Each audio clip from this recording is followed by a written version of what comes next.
In a world where gaming is everything, welcome to the Extreme Gaming Podcast. Hello and welcome to Extreme Gaming Podcast, episode 270, getting close to 300.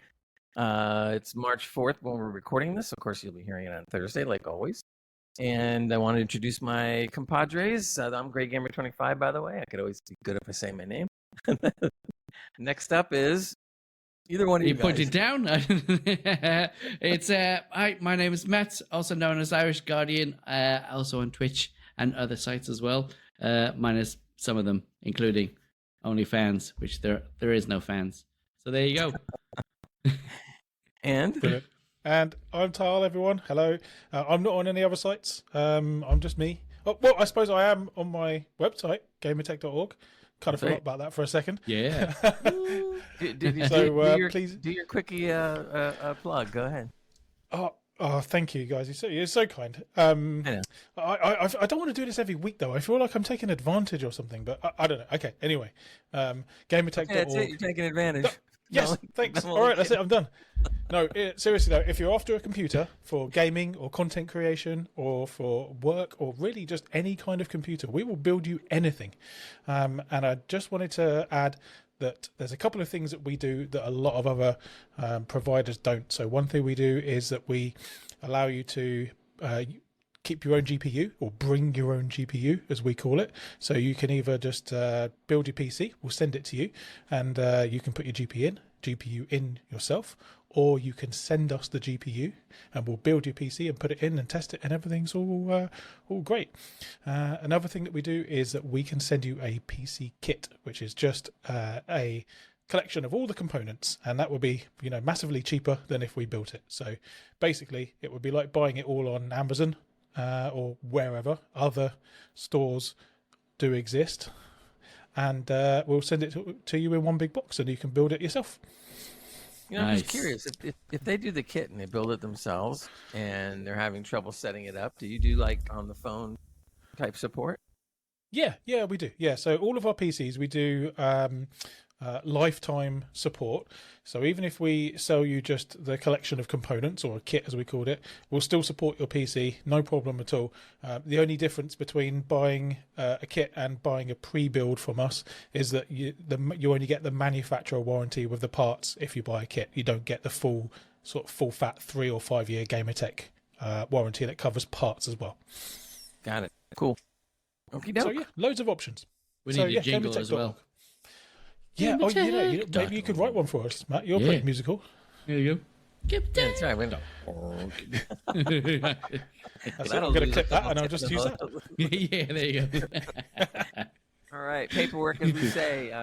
You want to pick up on our Discord and join us there. It's discord.gg/Extreme Gaming Podcast. That's discord.gg/Extreme Gaming Podcast. If you join us over at the Discord, and we've had a few people join us in the last week or two, we do some gaming nights on Tuesdays. We also do the podcast as well. We talk about entertainment. We talk about hardware, computers, games, all kinds of stuff, and the general chat as well. And you can come on there and talk to all three of us here, and if you want, or other people too. We just got a whole bunch of new news in about games we just posted in the Discord that we're going to mess with and try in the coming weeks. So, come on over. If you want to submit any questions, whether they be about a game or about a computer or a problem, you can submit them at the Discord, or you can send us an email at info@extremegamingpodcast.com. That's info@extremegamingpodcast.com. And if you've got any requests, Gray has told us off camera that if you want him to maybe wear a big hat or go topless, he's quite happy to do all of this stuff. So just put your requests in any of those places, and Gray will get it all done for you. I might go with the hat, but I ain't going any other way. On the socials, YouTube is probably one of our biggest Extreme Gaming podcasts over there. Facebook, Extreme Gaming Podcast. TikTok, Extreme Gaming Podcast. And an X, Extreme Podcast, because somebody stole the gaming, but we're working on it. So there's been a bunch of stuff that's going on. We're going to kind of just dive into it. And we're going to start out with the AI Corner. So I haven't done the AI Corner in a while, but it depends on what's going on out there lately, and if I see there's enough interesting stuff, I like to bring it up. And sometimes this can be about things that pertain to games, and sometimes not. In this particular instance, though, it does concern games. And there's been several different articles that have came out that I kind of put them all together, more or less, on this subject matter. One of them comes up that Microsoft CEO says that the Xbox will have a catalog of games using generative AI. Oh, so yay. Looking forward to that. He's right up front with it, which is good. It's better than lying. And there is a lying factor I'm going to bring in a second, but not yet. And basically, because there always is. Yes, of course. But what he said is that he considers this being a massive moment. It's going to be called the AI itself, I guess, is going to be called Microsoft Muse, M-U-S-E. Get those M's in there, right? Is a generative AI model that can generate game visuals, controller actions, or both. So, okay. Microsoft showed how Muse could generate these particular things. Oh, that's cute. I was looking at my notes and they just disappeared and came back all by themselves. Okay. Anyway, this particular person, Nadella, I know I'm not saying this right. Satya Nadella, he's Microsoft CEO. He said that when he looked at Muse and to see how it works and everything, he said he had a wow moment. Wow, we're going to save so much money. I mean, I know, exactly. Because I'm sitting there thinking like a wow moment. I mean, AI has been out for a while and it wows us every other week. Yeah. So you just learn about this? I hope not. Anyway, when he said when he saw this compared to Chat GPT, he's very impressed. Blah blah blah. He said he's already planning on utilizing it in multiple games. So this is going to be interesting because we talked about before where AI and gaming is going to put some people out of a job, but it's something that's inevitable. You're still going to need humans to program and stuff like that. So it's not like they'll lose all jobs, but some will be. The people out there, I think, are kind of split on how they think about this or how they would like this. And as usual, some people like, some people don't. Before I go on about it, what are your guys' opinions off the top of your head about this? 50-50. I mean, I like it for it to have something to deal with NPCs to make them a bit more interactive, make the scenery, that's the word I was looking for, scenery a bit more realistic, movements-wise. In that way, I kind of, I'd be up for it, but to come up with the game itself or ideas, then, that's just pretty much, that's where I, have my limits. The line. Yeah. Yeah. Big what do you doubts. think, Mm-hmm. I don't know. I find myself every time we talk about AI, I'm also a little bit 50-50. I can see that there's some good applications, but I can also see that it's gonna, steamroll us into the total and utter shitification of everything. Yeah.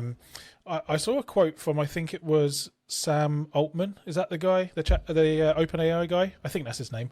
And he said something along the lines of, AI has not yet. We've not yet found a meaningful way to use AI to make money, and it's very cool in lots of different things. But I guess the companies are just desperately scrambling to find ways to use AI to make money, and we're going to see a lot of this. I think over the coming few years, there are going to be a lot of things that are delivered to us or put on storefronts or whatever, whether it be games, films, all sorts of media that are going to be AI derived, even completely 100% AI. So I don't know.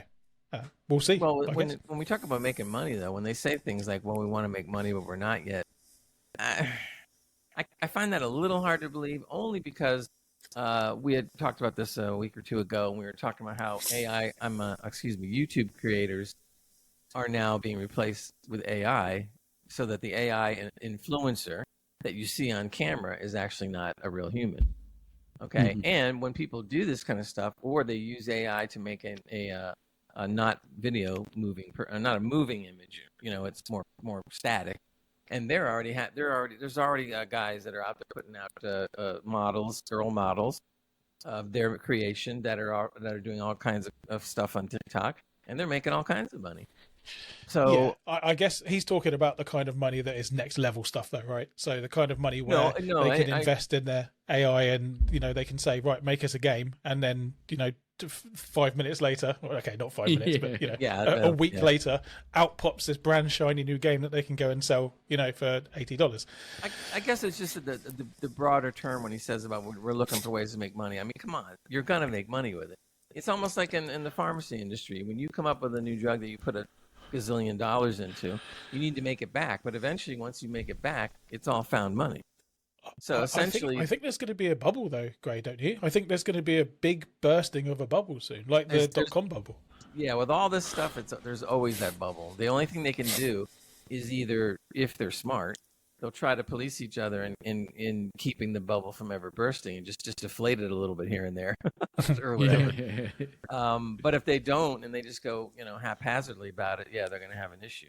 Like anything else, everybody wants to get into AI and start making things of their own because they want to start being creative. And I get it. I mean, I can understand. Look, what tiny bit I did so far when I made a picture for some of the segment intros and stuff like that, where I basically did the prompting and I came out with the picture that I wanted. And one or two other times I've done that too. I mean, it's great, and it makes me feel like, I'm a pretty creative person. I always have been when I used to work in television and stuff like that. But so you always have that yearning to want to be creative, especially since I can't draw worth a crap. If I draw something, it's going to be stick figures all the way. So essentially, I could actually create something. So I don't want to take that away from people. If you want to be creative and you want to use these programs, and plenty of them are using them all over YouTube, some better than others. I mean, that's fine. So there's but like anything else, there's going to be a proliferation of this stuff. It already is starting now. And if we think it's a lot now, it's going to be a lot more. I mean, wait another year and see how much stuff is going on. I mean, I think what I'm a bit worried about is the time that everything is AI. So let's say that some company brings out 10 games in a year and one of them is completely 100% AI. Yeah, we have the ability to not buy that game if we don't think it's very good. But what if all 10 of those games are made purely by AI and all of them are bad? Well, then nobody's going to buy them and they'll lose money. The only thing is they'll lose less money than they would have if I guess they didn't use AI. I know it is really weird that we're even talking like this, but this is what's going on. I kind of agree with Matt in how he explained it. If you're going to use AI to do the tedious stuff, I think that's wonderful because that will shorten the period of when games are made. Yeah. Look, years ago, we never had to wait 4 years for a game to come out. We waited 1.5 years, maybe 2 at the most, and a game was out. Now we're waiting 4 years, sometimes longer. Sometimes way longer, yeah, exactly. Elder Scrolls 6. So in that sense, I think that's, like Matt said, 50-50. You definitely would use it for that. So if there's a background scene that's boring as hell and you can do it quickly in AI, that's going to make, the game look better, fine. If you need to do some other repetitive tasks that would take you hours and hours and AI can do it in a few minutes, I think that's wonderful. But then when you start getting to the real story, I would kind of rather have a real human involved in writing the story. Creative things. Right, and I don't want to replace voice actors with AI. I know that'll come someday, but too. They will. Oh, yeah. I know they will. In fact, I don't have the link here, but I just saw a video before I came on with you guys with a new language model, but that was made specifically to be more conversational with a human that's talking to it. I'm telling you right now, man, I could not believe what I was hearing. I mean, every time I come on this podcast and talk about AI, I keep telling you how I can't believe this, I can't believe that. And, the conversations that I've heard with other models have been, good, but not, you know what it is, right? This I was don't often speak to models, so, Yeah, well, they normally run. Yeah. Yeah, normally, if they come over your house, that's another restraining order. Yeah, that sucks. Yeah. So later, I will send this link to you, you guys, and we're going to talk about this another time. But granted that the kind of conversation that you and I are all having right now, wow, man, this is like right on top of it, if not just below. I mean, really wild. And the guy was he was testing it by asking very difficult questions, like very deep questions, and then he pretended he was depressed, and then he would like not talk or just be silent to see what the bot would do. And it actually came on with an even more comforting voice to tell the person that they were there and they were waiting whenever they needed help. They understand the silence. I'm like, whoa, man, this is like, it's cool and it's creepy at the same time. Yeah. So no doubt you're going to be able to do that. I just think that I wouldn't want to see that. But I'll tell you what I think is going to happen. And this is in the coming, years or whatever, months anyway. It's going to kind of be like, how can I make it? All right, so I'll give you an example. Some of these really large stores, I'm going to mention a name, but I'm not saying it in a bad way, like the big Walmarts or the big Costco's. And you guys have things like that over in the UK, these huge department stores that are mainly what they are, just big, huge, and they have everything, which is cool. I'm not knocking it. But there's also been a resurfacing of the mom and pop stores where all the mom and pop stores went out of business and basically just said, Really? the heck with it. Now there's been a resurgence of mom and pop stores. I'm not saying there's millions of them. All I'm saying is that people are actually looking for the mom and pop store now because they feel like it's more approachable or more comfortable, maybe. People want that genuine connection. Exactly. It doesn't mean that they don't shop at the big ones too. Of course they do, but they want their little. It's almost like your little local ice cream shop that you go to. Yeah. Or your little local French cafe or that you go to. Coffee shop where the guy knows your order as you walk in the door. Exactly. So since some of that's coming back, I almost can see this happening. It's going to go all the way to one side. Yeah. And then you're going to have people that are producing games that are going to come out and say, we don't use any generative AI or AI free. AI free, exactly. Or they'll say only 50% of AI was used in the production of this game. And I know it sounds goofy and funny, but I'm telling you, I think that's going to happen. I genuinely think you're absolutely right here. It will. And I have another story I'm going to cover that now I'm going to drift into another story and see what you guys think about this, because I thought this was what I just said is actually already starting to come to life, which is kind of interesting. And apparently the Steam database, they call SteamDB, now lets players filter out games that use generative AI. So we're already seeing this on Valve's part, and a lot of people have been actually praising Valve for this. Praise Gaben. Yeah. And essentially, you can go in and decide what you want to do. So apparently, it says it's a new filter. You have to. By the way, when they make games, they have to say AI content disclosed on a tag. So the tag has to be known to that. They said that currently the site lists more than 4,900 games currently on Steam which are using AI generated content. Wow, already 4,900. That's blowing my mind. Yeah. I know. I was shocked when I saw that number. I was thinking it was going to be like 1,000 or 500. Wow. And I see 4,900. I'm going, holy moly. Dude. Yeah. So what's going to happen is, and you will see this, by the way, in the video podcast. Everybody, get the video podcast out there because you see all kinds of goodies that you don't see in the audio. So I will put up the content, what the content screen is going to look like, so you can see. But I thought that was pretty cool. I mean, at first, some people are going like, what do you need that for? But if you don't want it, then you can filter it, and then you won't see it. It'll be amazing to see how many games I already have that I'll just go buy. Clicking on that just to see. Well, they said right now, that Steam Database provides a list of the current Steam Next Fest demos that are going on now. They've been releasing lots of demos of games, which they have, cool. yeah. All right, and I didn't even know this. There apparently is 2,186 demos out there. I'm going like, really? I've seen 4 or 5 of them. I'm going like, wow. And they said by applying the filter, this will remove 92 that have declared the use of generative AI. So what Valve is saying, or what Steam is saying to the people out there, to the creators out there, you need to tell us if you have a generative AI. You need to say it. And they also threatened them with that if they don't say it, that they might take more action against them. So they have to come forward and say it. And then transparency, right? It's not too much to ask for. Yeah, exactly. And then the filter will see it and then allow the games to be, taken out. Now, some people obviously will defy that. But if you get found out, the consequences for the sale of your game could be worse. You know, Yeah. they do a similar thing with ads, right? So Steam doesn't allow ads in games that force you to watch them. And you know, anyone that's heard me talk about Valve on this podcast will know I'm quite the fanboy. So you know, I just want to say, praise Lord Gaben, our Lord and Savior.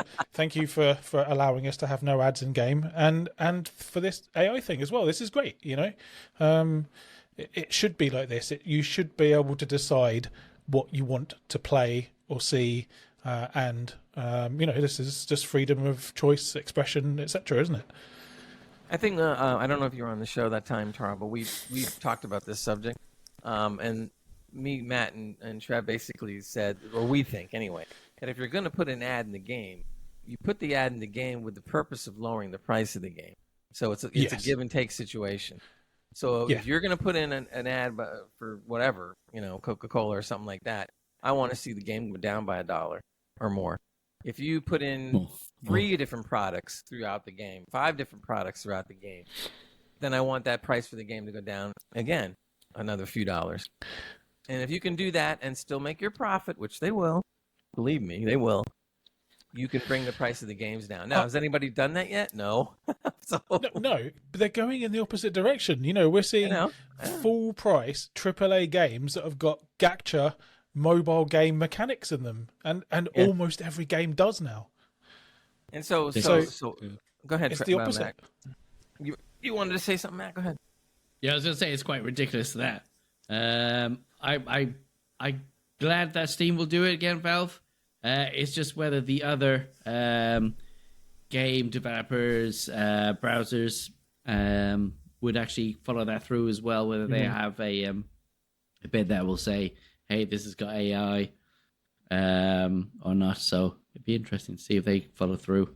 Hey, look, Steam's at the top of the heap. If you make your money from Steam, so they have a lot of weight when it comes to this kind of thing. Yeah. Now, to switch to another story along the same lines, we end up finding out that apparently there's been a lot of players that have accused Call of Duty of using generative AI.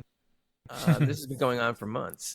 All right, they said, "No, we know this, et cetera, et cetera." There were some examples, like they showed a picture of a zombie Santa Claus, and on the zombie Santa Claus, you see he has 6 fingers on one hand. And the ribbon on the package that he's used, and I will put this image up, you know, in the video podcast version. It doesn't look right. It doesn't look normal. So they've been saying this for months, and then all of a sudden, after months, they decided to come out and say, "Well, yeah, we did use some generative AI tools in the game assets." Like, oh, okay. So they flat out lied, you know, that they were about it, or let's say they didn't say anything about it, so they kind of like, you know. Not telling the truth. Evidence against us is stacked up too high. We can't lie anymore. Exactly. Yeah. And I think also because of the move that Valve made, they decided they better say something because, again, they do get a lot of sales off of Valve as well, or Steam, I should say. So that was pretty interesting, though. So now they've already admitted it, and they've definitely been using it. So it's just like, you know, just don't pull the wool over our eyes. Just, you know, we're going to spot it out, and there are professionals out there that know what to look for. No wonder that game was good. That's right. If they take it out, the whole game goes down the crapper. Yeah, that's it. Yeah. It's just back to number 2 again. There we go. So we see what that's all doing. So that thought that was pretty interesting. So we'll see where this develops, and we'll report it more on our AI corner on our podcast. But for now, we're going to move off to some hardware tech news, and this time we're going to talk to Tarl. He's got a few things to talk about. So go ahead, Tarl. Okay, thanks, Grace. So I think our last pod, we just missed the announcement of the pricing for the new AMD GPUs by a day, which is really annoying. But lots of people probably already know now that the 9070 and the 9070 RX have come out, and they are retailing at $549 and $599, which I think are pretty okay prices. Yeah. They're not amazing. I would have liked to have seen at least $50 less on each SKU. Actually, I think I probably would have preferred to see $100 less on the 9070 non-RX and about $50 less on the 90 on the RX, the 9070 RX. when you look at the stack and how it compares to everything else, and of course just for AMD to actually get some people to buy these things, and so yeah, the prices are okay. And there was an article that came out. It was on Rock Paper Shotgun, and they were saying that the pricing is decent as long as the prices hold. I think the prices will hold. In fact, AMD seem to have a pricing strategy that they've been doing for a very long time now, which is release their video card, which compares to NVIDIA's video card at $50 less, and then after about a month, maybe 3 months, they discount it fairly highly. So, yeah, probably that's going to happen again. So if you want to get the cards right now, go ahead and do so. I think they're decent. I think this generation in general is not great. It's really not great. And this is coming from someone, I mean, my job is literally to build and sell people computers. It's very hard for me at the moment to say, with my hand on my heart, yes, you should definitely buy this, 5080. It's a great graphics card or whatever, it's very difficult. But I don't think that AMD are too far behind NVIDIA this generation with the poor value propositions. So as it stands at the moment, I think they are the best value you can get in the market this current generation. And I think that we're going to talk a little bit more about the 5070 shortly, which was just all the review embargoes are off today. And I've seen some of the very interesting videos. And I think this represents the worst value of this generation. In fact, looking at them, the 5070 especially represents possibly the worst value I've seen in a very, very long time. I mean, if I was NVIDIA, and I'm sure they're thinking this, but I think this has been the biggest embarrassment for NVIDIA when it comes to the GPUs, not their other things that they're into. But generally speaking, that's one of the reasons why AMD hasn't been going for the high-end card, because they just kind of relegated it to NVIDIA and said, yeah, that's fine, we'll do other things. And now all of a sudden they're kind of gaining without even trying, because of NVIDIA has been having problems. I mean, every day we turn around, we hear stories about which card is having what problem. I mean, between the missing ROPs that we talked about last week to some of the things you're going to bring up in a second. I mean, it's just like, how many more things are going to go wrong? Some of the biggest influencers out there on YouTube are like, you see the screenshot or the thumbnail where they're all going like this with their head over their hand on their head. They're all going like this on their cheek, and they're all like, there's fire in the background. And... yeah, exactly. And they're not wrong. They're not wrong. So maybe since we're kind of going into it, I'll let you expand on that. And NVIDIA's that dog in the middle of the fire just sitting there saying, "This is fine." Yeah, we can tell a couple more. No problems here. It's all good. Yeah. But Gray, you say that NVIDIA are going to be embarrassed about this generation. You know what? I think they should be embarrassed, but that embarrassment is going to dry up very quickly when the billions of dollars start rolling in. Of course, and they will, because people will still buy them in their droves.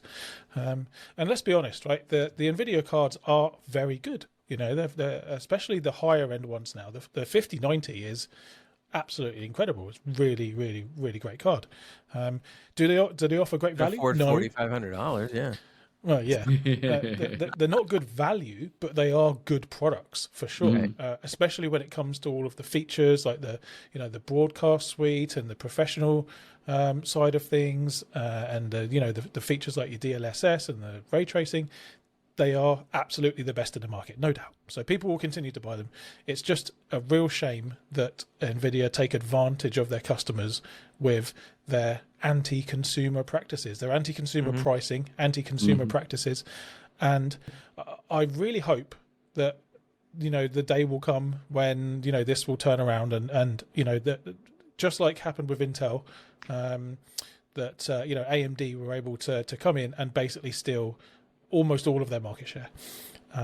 And I'm not in any way I'm not biased. Actually, that's not true. I am a bit biased against NVIDIA because of their anti-consumer practices, but I'm not like, I don't like AMD and hate NVIDIA or anything like that. I just want to see good products, for good prices in a competitive market where consumers are, number one thought, not the last thought, and that's exactly what's happening at the moment. And I don't like it. I don't either. What do you think, Matt?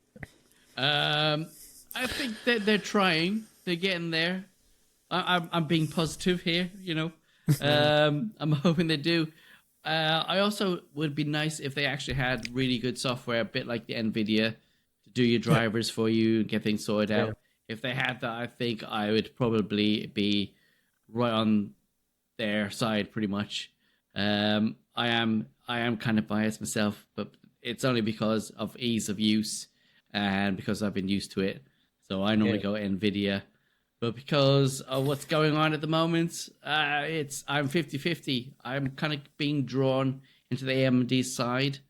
So I might be going down there in the future if all goes this way. So, yeah.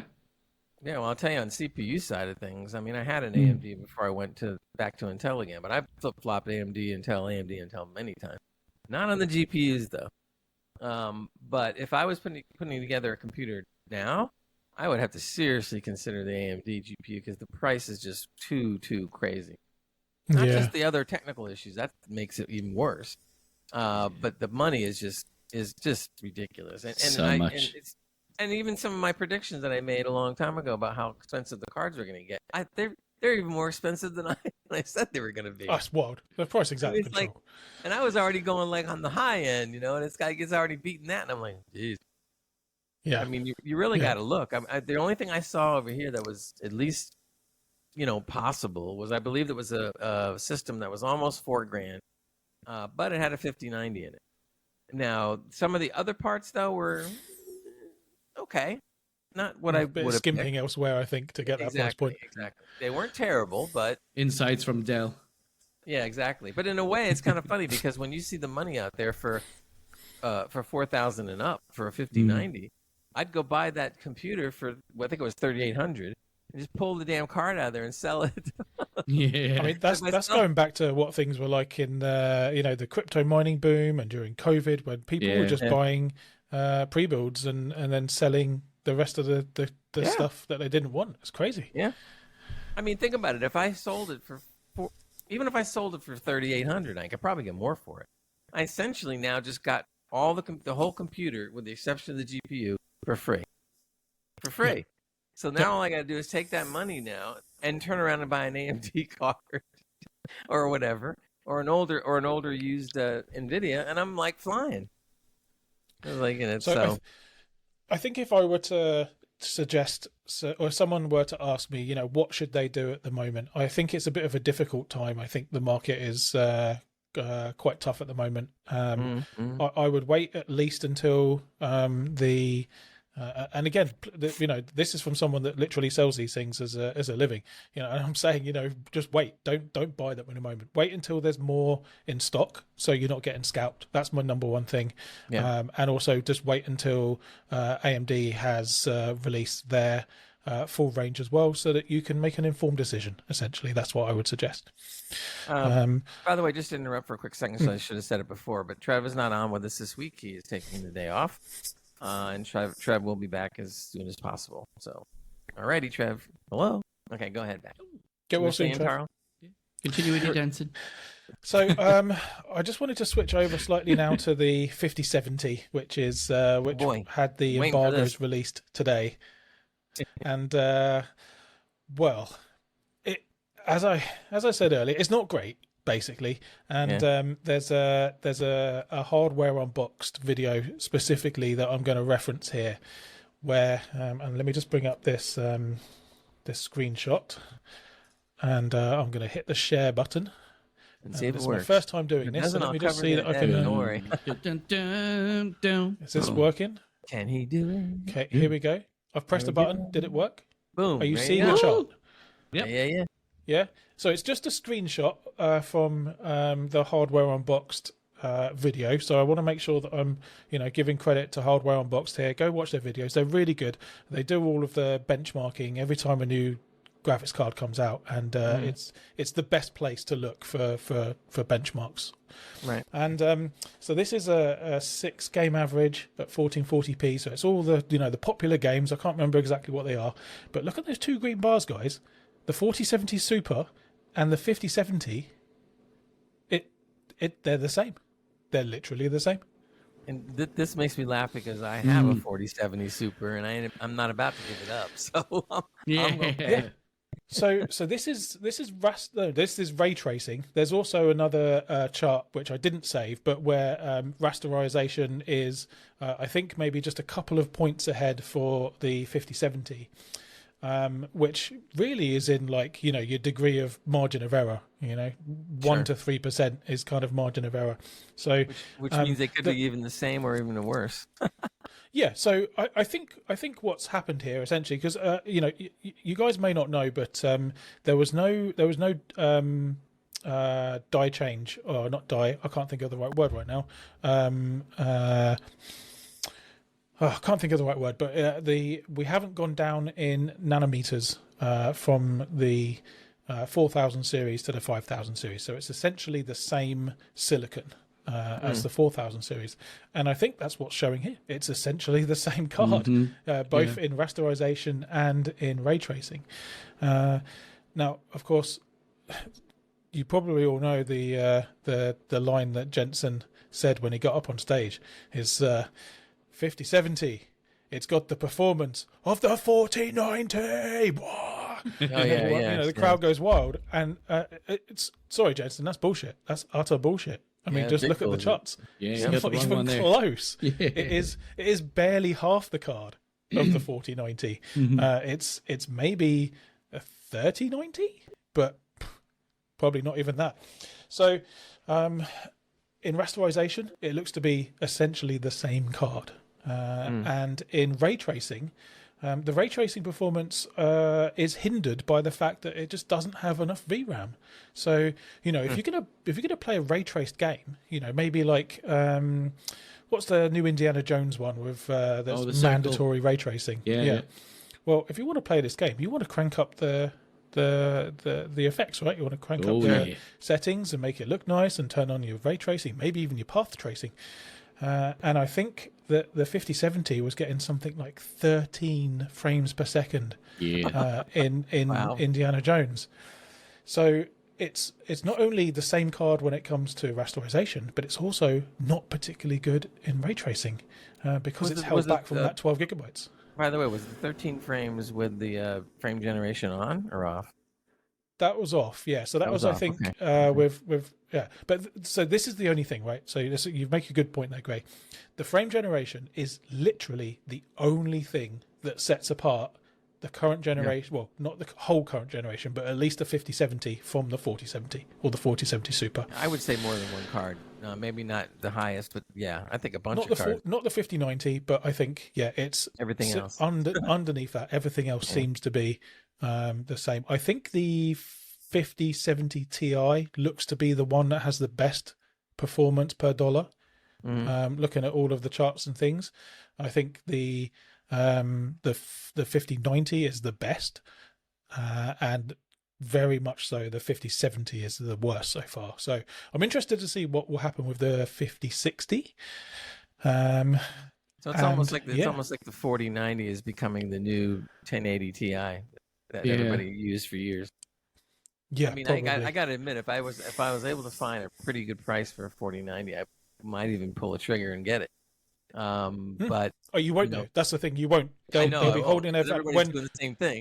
Yeah, when the current range is this bad, people are not going to be selling their 4090s. That's for sure. I don't blame them. I'm going to sell my 70, my 4070, 7040. Look at that. Yeah, I can sell mine for 10 grand if anybody wants it. Yeah.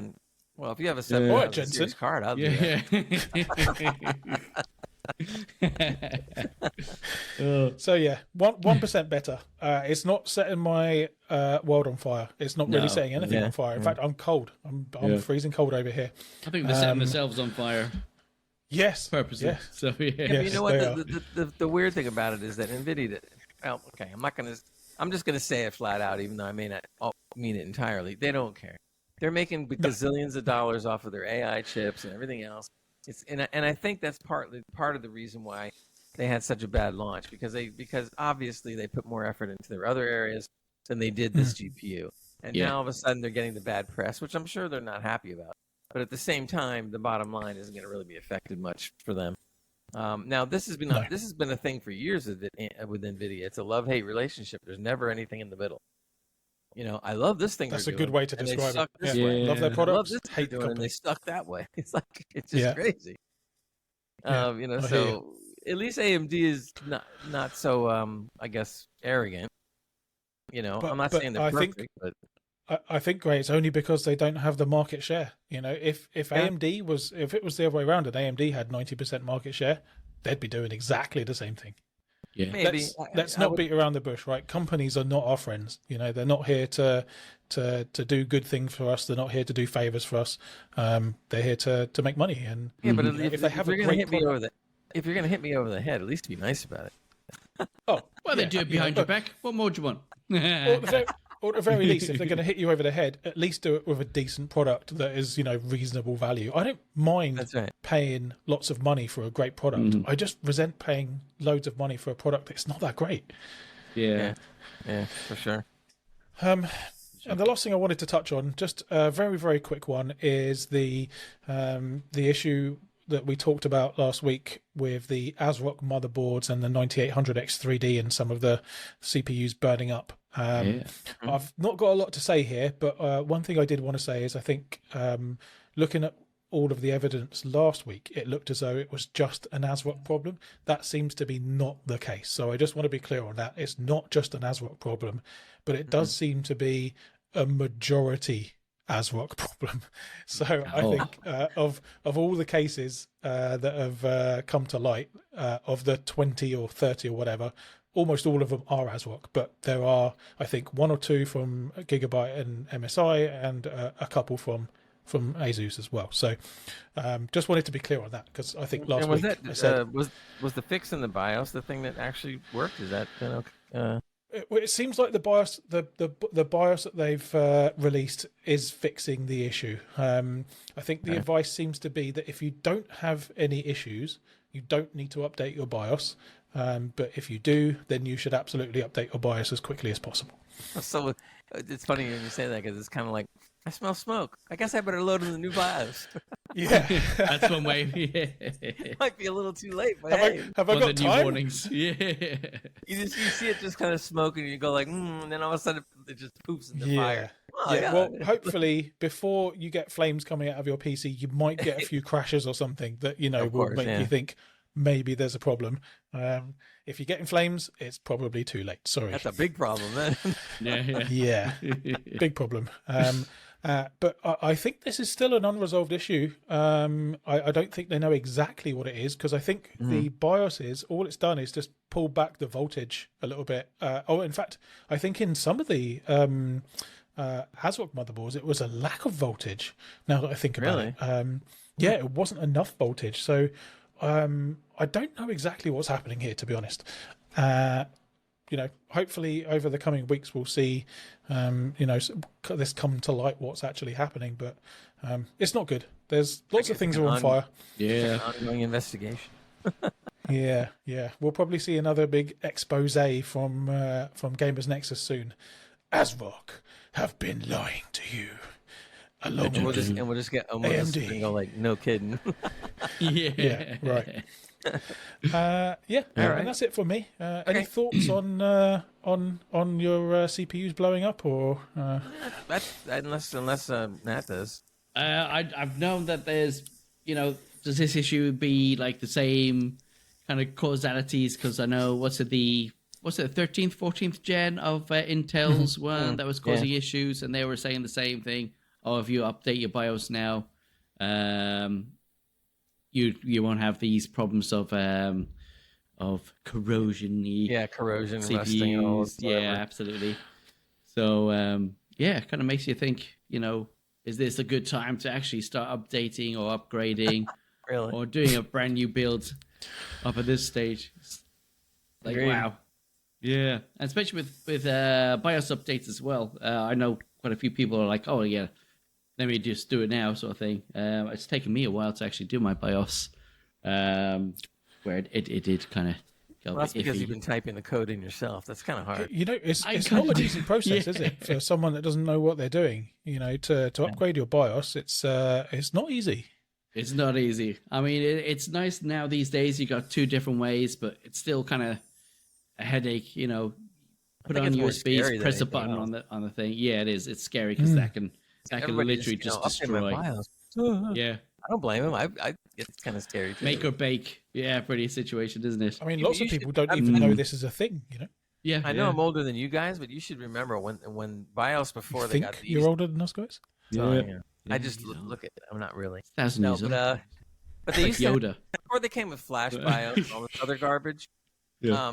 BIOS was really hard to update back then. I can remember being Yeah. scared shitless when I had to do it once. I'm sitting there going like, "No, everything's gonna be garbage. I'm gonna be out of it." I was like, "Oh God, it worked."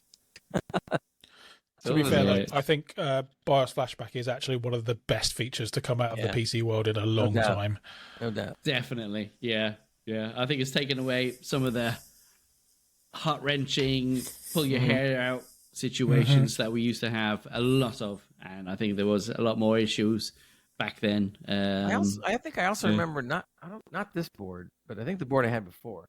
There was a BIOS update that they wanted, and what I was really surprised is when I booted up the computer, the BIOS actually came up before it booted into Windows and said, "We are updating your BIOS now," and I'm like, "Okay, Oh. yeah," and it all went through the internet. They just did it and it updated, and that was the end of that. Damn, that must have been I was a like, big problem. I guess I don't Forced know, but all update. I know is it happened, and I'm Yeah, just like, yeah. "Okay, fine, whatever." Wish mine could do it on its own. Yeah, really. Yeah, All right, we'll move yeah. off the hardware tech news for now. We'll get back to some of it in a little bit. We're going to move into some game news. And I think the first thing we're going to do is talk to Matt. He's played a couple of things, and I especially want to hear about the second game you're talking about. But go ahead, Matt. Yeah, me too. Yeah, yeah. Hello, dears, and welcome to the game news. My corner. Yeah. Don't worry, we got the guy introducing it, so, Yeah, yeah. There you go. Game news. There you go. Right. So, what's it? One thing that threw my balls at my Steam thing is with the GTA 5, which has an enhanced free. There's a new word for you. Free. That's easy for you to say, Matt. Yeah. Freebie. Yeah. Freebie. Yeah, Got I it. haven't been drinking. Freebie. There we go. Woo, which gives you new features and technical enhancements. It's free, which is nice. It's always nice to have that kind of thing. Yeah, so with this option, it's not just for the consoles as well. So there you go. Gives you new ray tracing options, including ambient occlusion and global illumination. Haha, I saw that one. Said. Never mind. Said. Plus ray traced shadows and reflections. Oh, you couldn't write it down. I tried.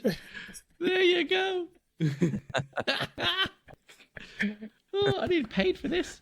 Yeah, it's also got performance improvements, support for AMD FSR, there you go, and FSR 3, and also DLSS 3 for the NVIDIA peoples out there.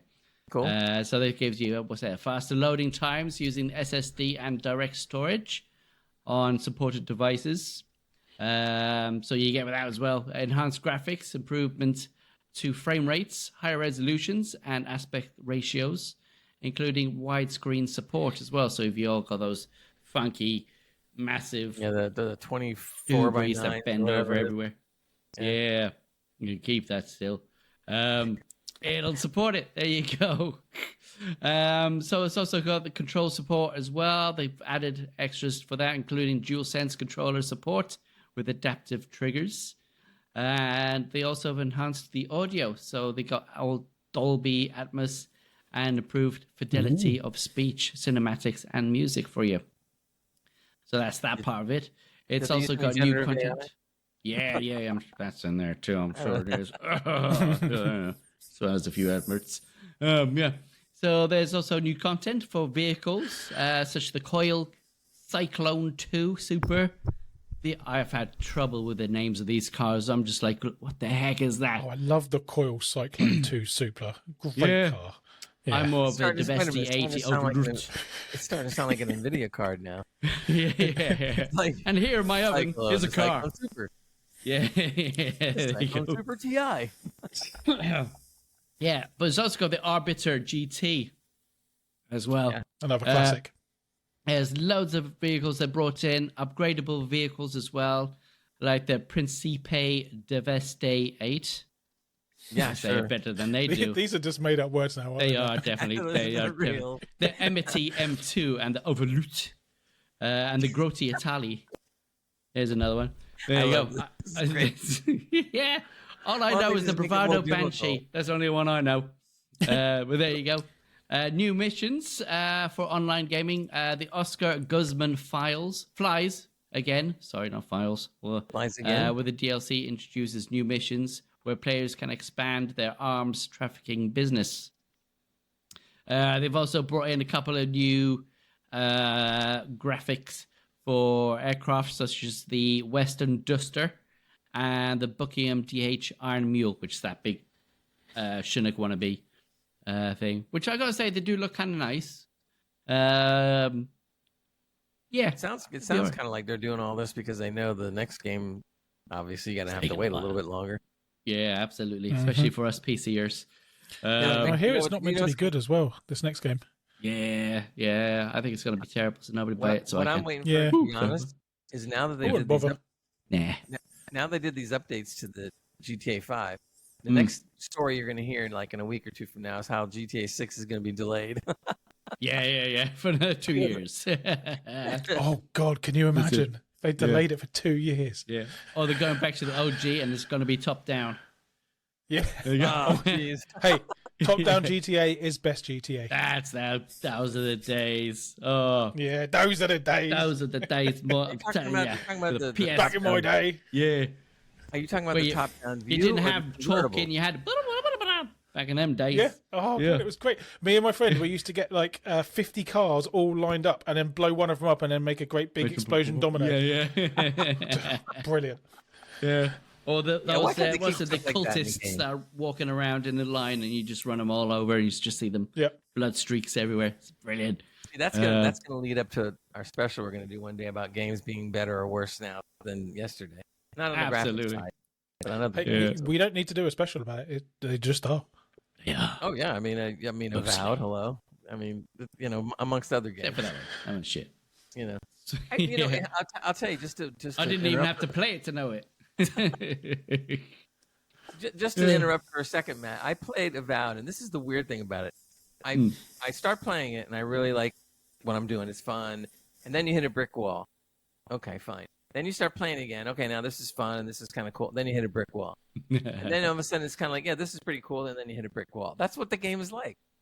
I Yeah. can have a lot of fun and hit a wall, and then all of a sudden, so I'm getting to the point now where I'm getting tired of hitting the walls all the time. I mean, and a lot of the things that people have been saying about the game, is true. But the thing that I think that part of the problem is, I guess, is that, and this comes with an age thing, not just people my age, people that are your age, less in between, whatever. They've gotten used to this kind of stuff. And so when you see people say like, well, Avowed's like a great game, and I'm going like, wait a minute. Great means the whole game is great with very little to not like. Maybe it's the first So- game they played Yeah, whatever. ever. Yeah. So when you start hearing things like that, I'm going like, do you not see that when you're shooting some of the enemies, they just act like nothing's happening? Their health meter goes down, but they don't seem to be really affected by it otherwise. I said, when you walk up to people, they don't talk. When you walk through people, they don't go out of I mean, look, back when Witcher 3 was done, and we're talking 10 years, more than that, when Geralt ran through the streets, I purposely used to like bump into people. Because every time you bumped into somebody, they went back like this, like they really were bumped into. And then they would say, hey, what are you doing? Nowadays, you can't even bump into the people, and they won't say a word anyway. They're like brick walls themselves. Yeah. Yeah. And I'm Nothing sitting there comes going, out of them. You're just like there. So No, then when not you moving. find somebody that talks in Avowed, like they said, it's all scripted. So this person talks and goes, blah, blah, blah, blah, blah.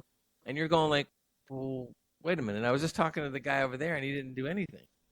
Yeah, You know? yeah. And then the funniest one though is that you get into a battle in the street, and I've done this just like the video did. I get into a battle trying to kill this guy, and the people just sit there. They don't even watch the fight.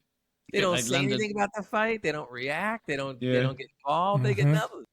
They're like phone poles, street lights. They just sit there. Lazy game design. Oh, absolutely. God, yeah. And it doesn't really take much for somebody who's been doing gaming to add those little features to it that make a huge difference. Huge difference. Exactly. When they had these features going on in games 15, 14, 12, 20 years ago, you mean to tell me you can't do it now? Yeah. I mean, and then they cry about the AI. Hell, man, if it takes AI to like you were talking about before, Matt, if it takes AI to say, okay, AI, why don't you have these guys act like when they get bumped into something happens or they say something, then damn it, use the AI if you're so freaking lazy. Absolutely, I mean, just so you can get into some. Maybe it has been made by AI and they just didn't add that bit to it. Because you can get. Don't you know, Gray? Go ahead. It's too expensive to make good games these days. Oh, please. Yeah. That's another cop out that they talk about, as we all well know.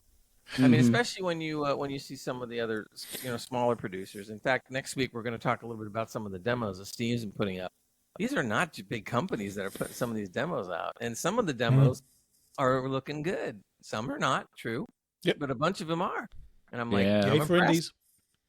Yeah, I mean, more power to them. If an indie can put out a game of that kind of quality, I couldn't care if all the AAA companies went out of business. I don't want to see people lose their job, but I'm just saying that in generalities. I think the people that lose their jobs at the 3As should go to work and open up their own indie. And start. Absolutely, yeah. And I bet, and some of them have. Yeah. So they should. Anyway, I want to hear about this next game you played, Matt, because I'm looking forward to this one. Go ahead. Oh yes. Yeah, me too.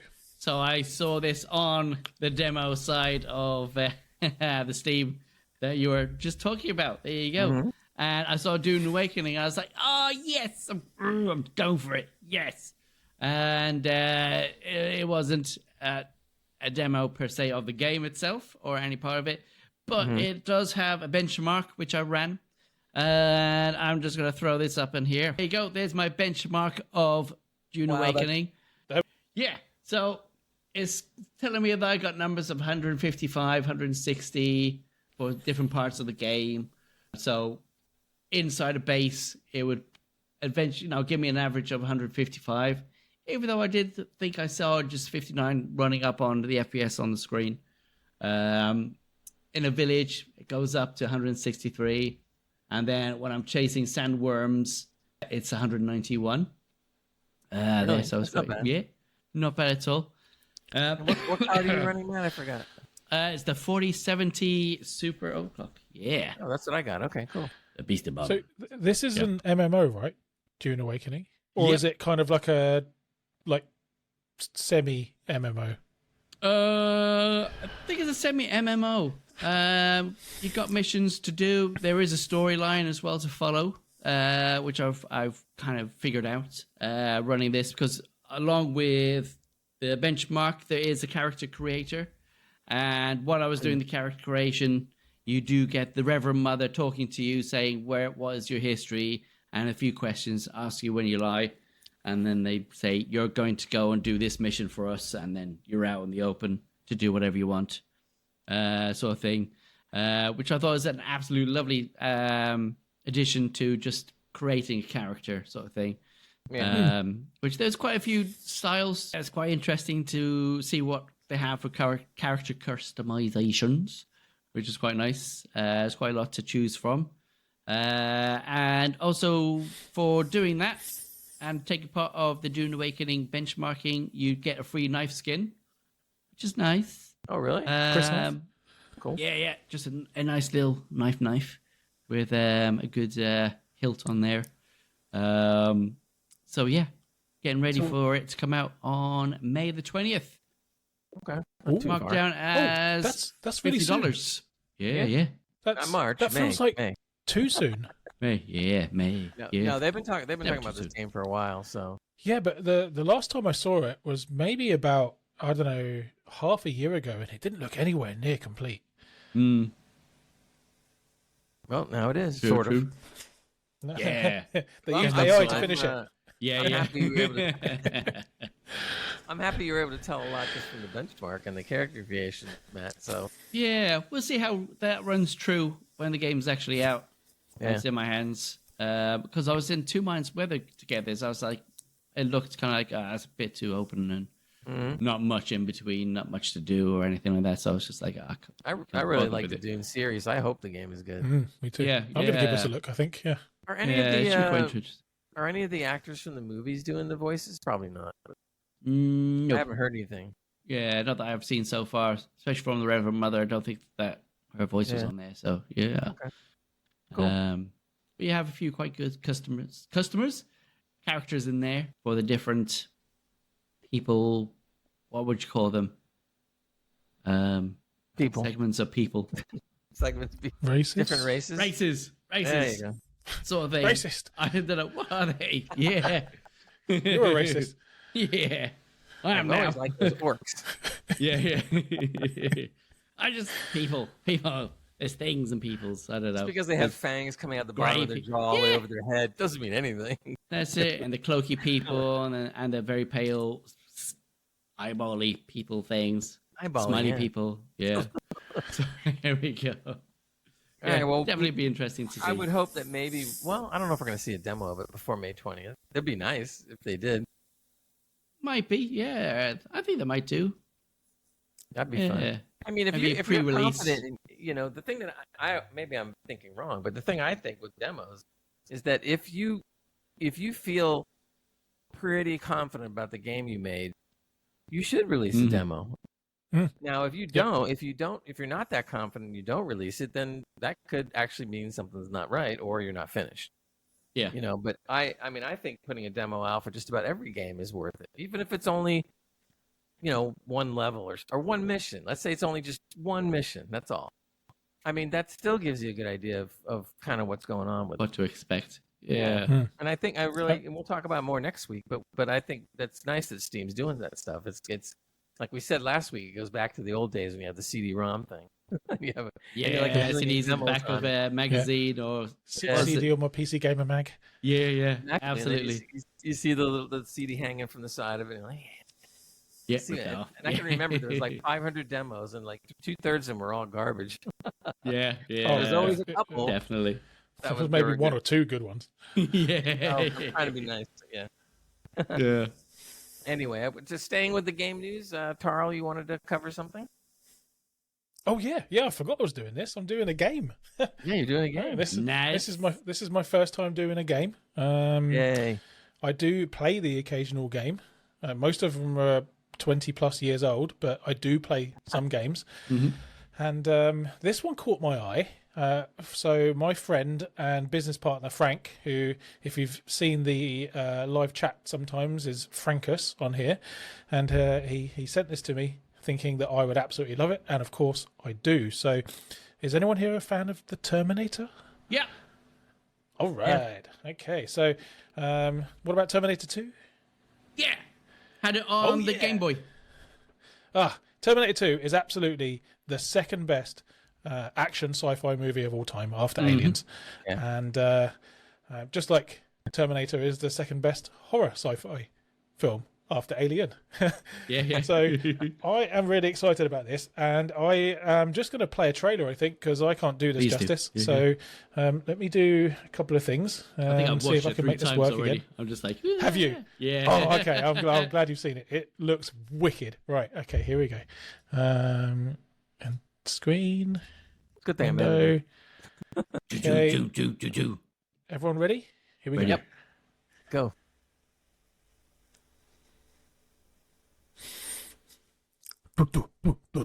Yeah, we're all gonna do.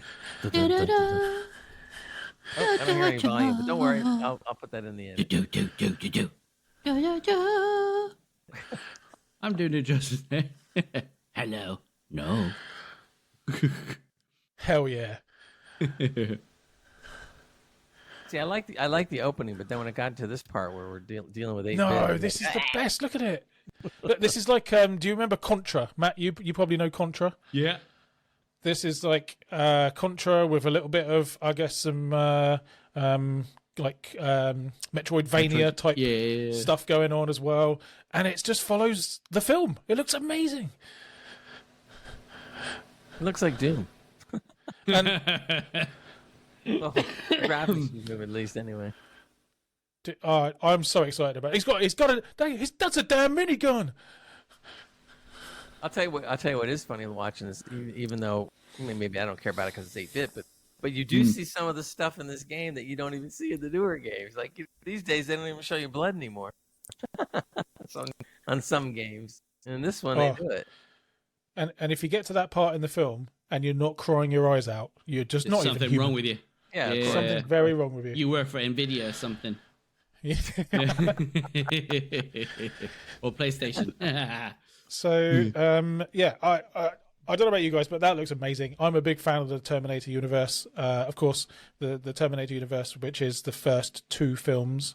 Nothing else exists. They didn't make any Terminator films after that. So I was really... No, they didn't, no, actually. And some of the detail... third one, it was okay. I'm not going to say it was as good as Only for one particular reason. Well, that helps too, but Cyber Terminator girl. Did any of you guys see She Genesis? was She pretty could turn around. Oh, I didn't see Genesis, but that was the one when that Schwarzenegger came back. Yeah. But I didn't see it. But I heard there was some good stuff in it, though. I didn't mind the one with what's his face in it. I'm Batman. I'm Terminator. Oh, What's his name? Christian Bale. Christian Bale. Christian Bale. Yeah. Yeah. Oh, like Salvation. Didn't mind that one. Yeah. Yeah. was And what was the one where the guy turns into like the swarm? You know, the little like nanobot swarm. That was pretty cool. Oh, I think that was Genesis, wasn't it? Was that Genesis? I think. He was like a black. His coloring was like black when he did things. Yeah.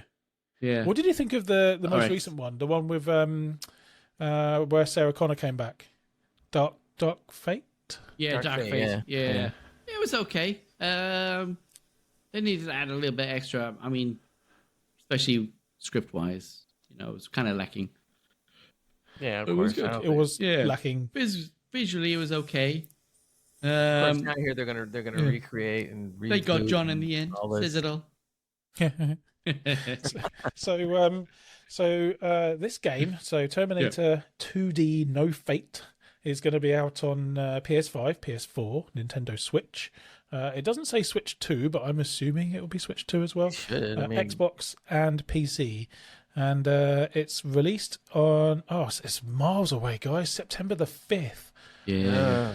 Oh, man. What a way. Well, the good thing is that you can run Go it back with to the Game Boy one for a while.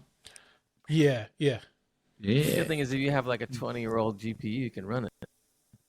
Look, I knew you weren't going to like this. You and your... If it's not got fancy, advanced 3D graphics, I'm not interested. Right? This is what real games are, Gray. All right? I played all these games. Maybe that's the problem. I played all these games years ago. I'm like, okay, great. I'm behind that now. It looks cool. You just need to capture that Terminator's chip, and then you can get better graphics for the future. Yeah. I want to get that quantum chip that Microsoft's talking about. Yeah. I'm definitely going to check this out when it comes out. I'm not going to pre-order. I doubt they do pre-orders for this kind of game, but it looks very cool. I'm very excited about this. So yeah. It's got a bit of nostalgia back, but it's got like a lot more movements in there. A lot more lighting going on as well, so it's like it's quite nice. And the sound, the soundtrack was amazing, right? They've got all of the sounds in there, and it's just so cool. So cool. Yeah. I think I did it justice by singing. Maybe I'll grab the game just to get all the sounds out of it. Yeah. I'll make sound clips so we can play it. Yeah. You can review the game and I'll just play all this stuff. That's it. Yeah. Did Arnold come back and do the voice? Probably not. I doubt it. Yeah, he only says a couple things, so I guess. Yeah, I mean, he never had too many lines, did he? So it won't be a huge loss. But that's it. That's the end of my little game segment. I just like the look of that. I don't know if I'll ever do a game segment again because I don't play any modern games, but that's it. Okay, all good. You will. Sticking with the game news, I'll be talking about some stuff. One of the things I wanted to bring up was Elite Dangerous. We haven't talked about that on the podcast in a very long time. And to be truthful, I left the game about 2 years ago, I guess. Now I have 2,100 hours in the game, so that's more than I Ooh. put in for any game. I mean, the next one after that would be, as far as hours wise, would be Division 2. 'Cause I think I have like 800 hours in that one, 800 or 900, and then I have about 600, not 600, about 200, 150, 200 some RPGs. So 2,100 by far is the game I played quite a bit. But once it got to a certain point where you started hitting a brick wall, and there was nothing new really anymore. The only thing new they were doing was basically text based story. And what I mean by that is that they're good at writing the stories. That's fine. And I guess if you're into just stories and just lore, it was okay. But it really wasn't that exciting or new.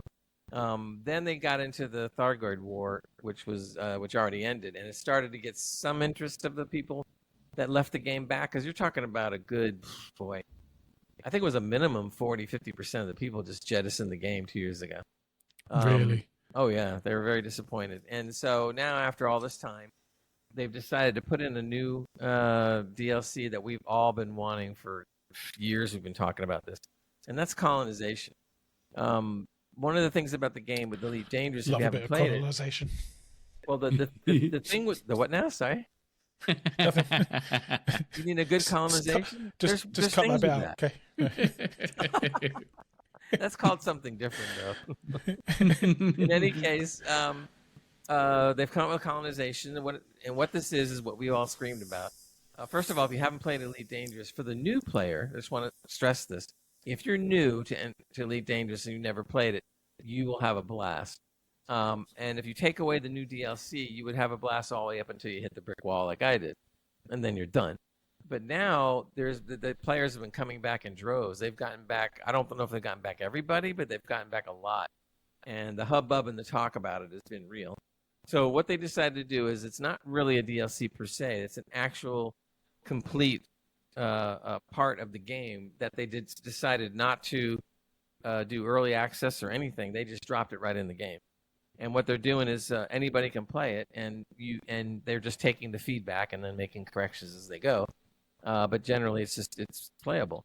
So when I read this, I was wondering, like, wow, is this what I think it means? And it is. And what it is now, instead of being stuck in the bubble, and you basically are just going to the same planets and whatnot and doing some stuff and everything. And again, if it's new to you, that's great. But we've always wanted to get out, away from the bubble, like light years away, and pick out planets and go and build bases and expand and, et cetera, et cetera. But they wouldn't let you do it. So finally, after all these years, this is the update called Trailblazers Update. It adds a whole new system of colonization. It's in beta. Well, they say it's in beta, but they said it's not a true beta because it's actually real and dropped into the game, and they'll just wing it along the way. It's well, I mean, it's very much done. It's just that the little things here and there happen, so they're fixing things, but they didn't bring it out like half crap. Hey, this is free content, right? So if it's not quite fully baked, that's fine. People only complain about that when people are, you're charging $80 for a half baked game. Well, when Odyssey came out and it was needed, they charged for it. But I think back then it was like $40-$50, and immediately that was the beginning of the downfall, because there was they brought in ground-based action, which was cool, but they had lots of problems, and everything that people wanted, new ships and things like that, just none of that stuff was really happening. So that kind of was a bummer, and they weren't happy with because the sales on it were terrible. They lost money. But now Frontier, who does the game, is actually making money again, so I guess they're trying to put I will give them credit that even though they're slow as molasses in doing stuff until they finally do it, they didn't abandon the game, because many of us thought they were just going to flat out abandon the game. And we all felt bad about that, because we figured, oh man, couldn't somebody just take it or buy it or do something? So they kind of let us suffer for 2 years, and now they finally look like they're getting back into it again. So essentially, in this mechanic, you have the power to claim and expand your own star systems, and all of that is going to be in your hands. Creating an economy, creating a trade routes, a new port of operations, new stations. I mean, I'm talking about from the little tiny station to the massive Coriolis stations that are in orbit around wherever you're putting it. So you can do all that. It has a system where basically what happens is you go out and you into the rest of the solar system. The limit is that you can't go more than a 16 light year radius of the center of the bubble. But Jesus, 16 light years in every direction. There's quite a lot of planets out there. And they did say that eventually they probably would expand that as people start, expanding. They'll slowly bring the light year radius out further. So you pick on a system that you want. You basically then go to a station which has a new contact that's in the game that is specifically for colonization, a guy, you want to call it that. And I can see Charles real interested. And Sorry. No, I actually like Elite Dangerous. I've played this. This is a good game. Okay. This is where you need AI. Just take over from us. Just go yeah, I'm gonna have something to eat and drink and then come back. I'm gonna look for a freeze frame of Charles and just put it up there. No, come on. Don't do that. Come on. Let's have one time. I do one yawn on this fucking podcast and you give me shit for it. At least you did it to Gray and nobody else, so that's good.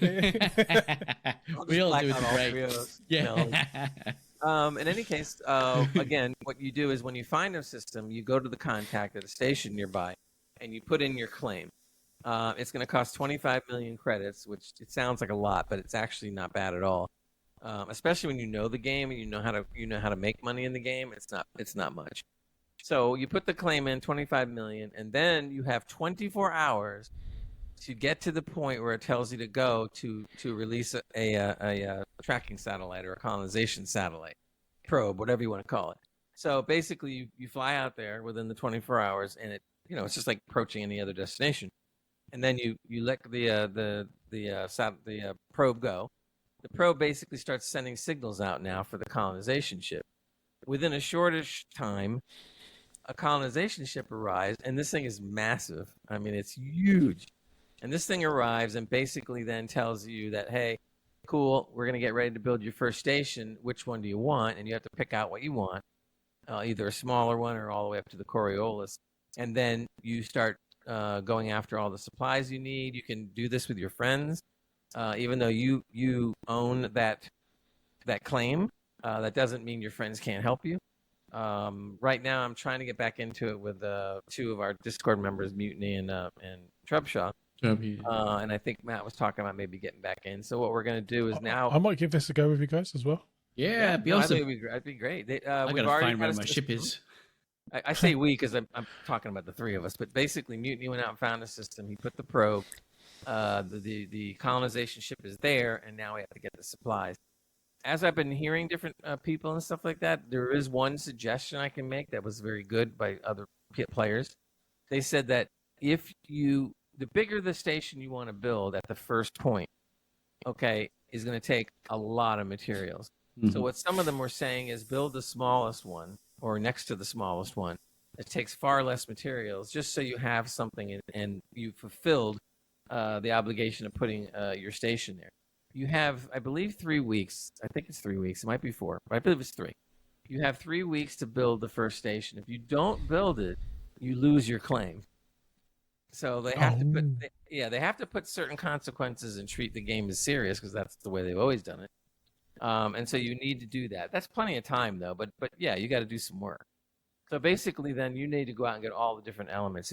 You're going to have steel. You're going to have all kinds of different things you're going to need to build it. And you've got to go out and start procuring it from vendors all over the place, and then load up your T9 ship, which is one of the biggest cargo ships in the game, and then fly over there and start loading into the colonization ship, and then the magic can start happening. So I'm really excited that this is a good reason to get back into it. So now I've reinstalled the game. I've got to get used to it again because I'm totally rusty on doing stuff. I got to relearn flying again and stuff. I'm sure it'll all come back to me, but still. And of course, one of the worst things is you want to try to do your keybinds correctly, and I had them the way I wanted them last time. And of course, I don't know where that backup file is. So now I got to go back in and I got to set the keybinds back up the way I want it. There's a lot of keys, a lot of binds. I would advise people that if you can, I'm not saying you have to go out and spend money, But if you can and you have a Stream Deck, you can put a lot of things on the Stream Deck. I do have one, and I had it all set up for Really Dangerous, and it was a big help. Or you can pick up maybe a programmable keyboard like mine, and you can go ahead. There you go. Exactly. I have the first one that came out, so I don't have the extra large one. And you can go ahead and, on a programmable keyboard, you can program some macros in there to help you with certain things. If you can't, you can. It's not that you can't play the game. It's not that you're not going to enjoy it. It's just that, these are things that'll help you. There is another little thing I'll plug too. I forgot the name of the guy that created this, but it's called ED Copilot. I never heard of this before. Apparently, it's been out a couple of years, and I never knew this. I got to give this guy credit. Boy, did he put together a cool system. So you basically install this thing. It basically puts itself into the game and creates a second screen with up to 30 different panels of information across the board. And you can put, if you have a second monitor, you can do Alt-Tab, pretty easily. But a second monitor is even better. So when you put it on a second monitor, you have all this stuff that at your fingertips that you never had when we first played. And it's got everything there. And on top of that, they also have a computer voice that talks to you. And you can adjust how much you want it to talk to you. She'll say something every 2 minutes, 3 minutes, 10 minutes, never. And she'll just bring up little facts or make a joke or say blah, blah, blah, or whatever. They also introduced more sounds into the game. So when you're approaching a station, instead of just hearing the music and hearing them tell you to go land at landing pad 4A, you hear more chatter going on. So there's like space station chatter happening in the background, which really makes it even more immersive than it already is. That sounds very cool. It is cool. And I was like, well, I've just scratched the surface of this thing. I'm not 100% sure how to work everything yet, but I do know that it's very cool. So I would suggest if you just Google it, you're going to find it and put it into the game. So I think this is really exciting. If you've been doing a late dangerous like me and you left the game years ago, it's something you really can get back into and have fun. If you've never played the game, like I said before, you're going to have a blast. Anyway, like I was saying before, if you have not played Elite Dangerous ever, you will have a lot of fun. It's really, really a lot of fun. And you're going to have an advantage if you never played it, because now that they've added on the new stuff, you will not hit that brick wall either ever, or you'll enjoy it for a lot. I mean, look at how many hours I played. But now that there's colonization, I mean, they're going to introduce some new features as they go each year. So, gosh, with the whole... And if you didn't know this already, Elite Dangerous is a 1-to-1 experience of the Milky Way. So that means... Awesome, isn't it? It's huge. And there's the, every planet that actually has a real name in real life, or a star that has a real name, is all in the game. The only time that you would get a name that wasn't real is if it was a planet you decided to colonize or whatever. It's not in the actual star charts. And so that's possible. There's some of those. But they started out with the majority of everything that's known is there, which is pretty cool. So, yes, I would get into the game if you've never been in it. And if you're a player that left the game 2 years ago like me, get back in, because it sounds like this is going to be pretty cool. I played a very long time ago. I'm a long-time EVE Online player.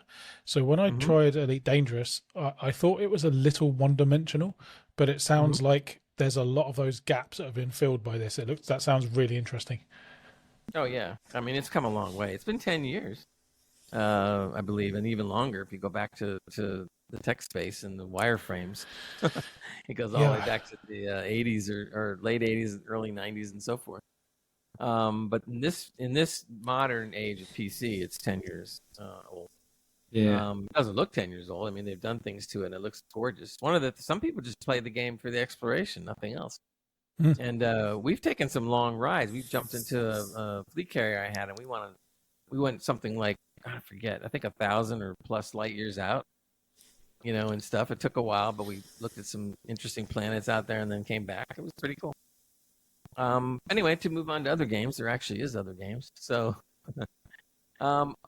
I never played this game really, but I know a lot of people were very happy with it, and in the older ones anyway. And that was Company of Heroes. Apparently, when Company of Heroes 3 came out, a lot of people apparently were very disappointed because they said same with 2 as well.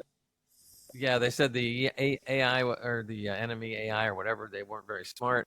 It wasn't tactical enough. They Yep. thought that key features were missing from the original games, and so the game didn't do that well when it launched.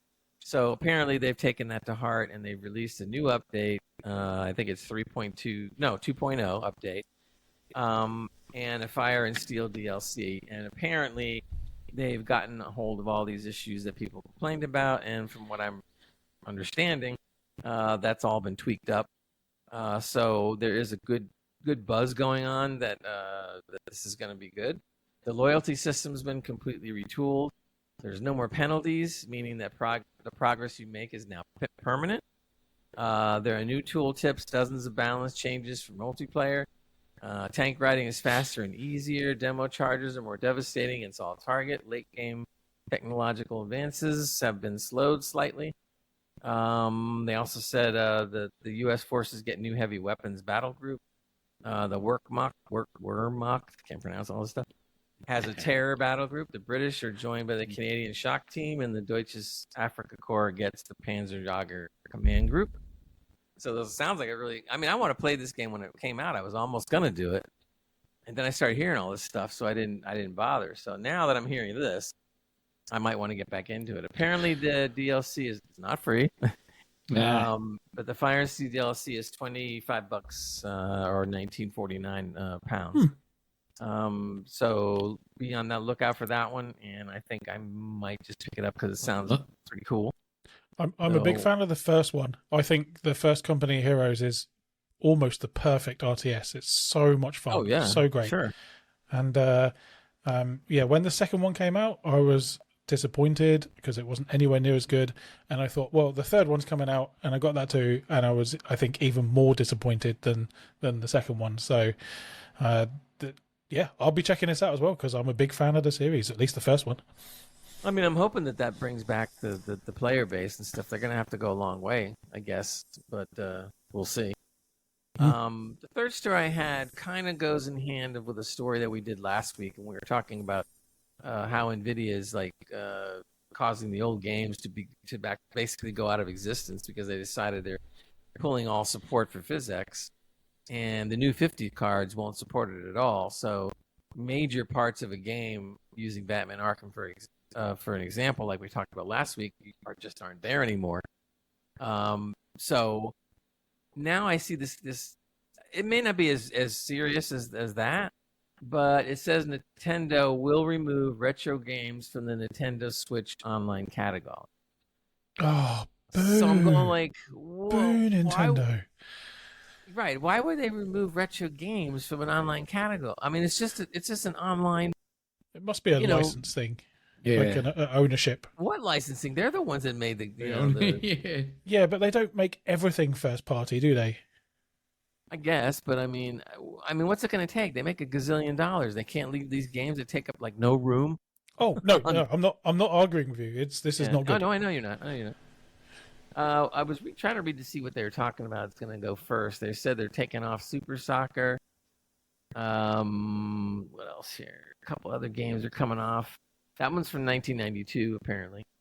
But what's happening is the people that are into game preservation, like we talked about last time, because essentially this is not game preservation, it's game elimination. Yeah. I'm still not happy in NVIDIA for doing this crap. So now it seems like it's happening again, but this time with Nintendo. Perhaps maybe not as bad, but bad enough. So if you basically are subscribing to their vault or whatever, you're going to start seeing games disappearing. And how much is the subscription to that, by the way? Let's see. I think I don't know exactly. Actually, it's not really in here. It doesn't say. I'll have a look. But it says here, Superformation Soccer by Spike Chunsoft. I love that name. A title included on the Super Famicom Nintendo Switch Online will cease distribution at 10 a.m. Friday, March 28th. And then once distribution ends, even those who already downloaded the game will no longer be able to use it. So if you download the game, you can't even use it anymore. I don't get that. I mean, the whole point of downloading the game is so you can play it forever, right? You forget it. You're not going to be able to play it. I'm like, terrible. what? In the words of OCP director and RoboCop, I'm very disappointed. I'm really shocked. I don't know how much further this is going to go. I mean, we keep on hearing more news about stuff like this disappearing. I mean, someone's going to have to come out and I don't know what. I mean, maybe they should take their game, load it up online or something, and if Nintendo goes after them, say, well, it doesn't exist anymore. You can't go after me. Yeah, you might just have to resort to sailing the high seas. That's true. Yep, maybe. Anyway, I just thought that was ridiculous. I mean, we just got done reading the one story. Now Nintendo's right there Jumping doing on it there. too. Yeah. I'm like, come on, man. This is like, what else are you gonna do? Anyway, we will turn back to some more hardware and tech news. Matt's going to talk about some stuff, so you're up, Mr. Matt. Ooh. Do. Where did I get to? Do. Micron. Do. Micron ships industry's first one gamma. I think it stands for gamma. I can never remember. I know, I was trying to figure out what that letter was in the notes. Yeah. That was the gamma. I remember. For the DRAM node in its groundbreaking move. This is set to elevate, the DDR5 capabilities to to new heights. There you go. Simplify. Yeah, that's it. This advancement marks a significant leap in memory technology, promising enhanced performance and efficiency for a wide range of applications. There you go. I didn't go quite. But will it run those old games from Nintendo? No, I'm kidding. Yes, yeah. In its museum state. Yes. Yeah, absolutely. So the speed of the Gamma DRAM node offers speeds of up to 9200. Is that how you say it? Yeah. MTs for DDR5 and 9600. Nice. Yeah. For LPDDR5X. There we go. It's not fast. So it's like a 50% increase over its predecessors. So there you go.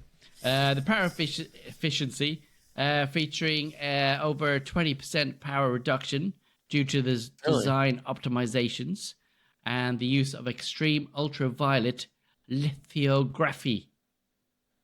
There you go. Yeah, I could say that 10 times fast. Yeah, go on then. That's the method that all of the modern microchips are used. Is made by. Yeah.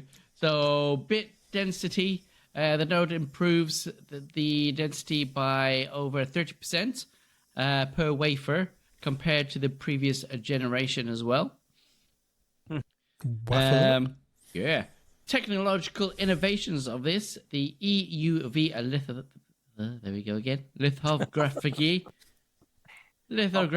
I'll put the words underneath you on the screen. Yeah.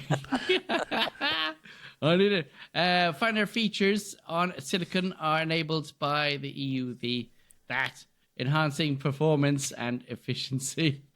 HKMG, CMOS technology, the high K metal gates. There you go.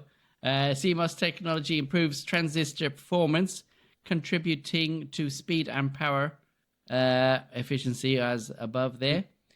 You lost me at DRAM. No. Yeah.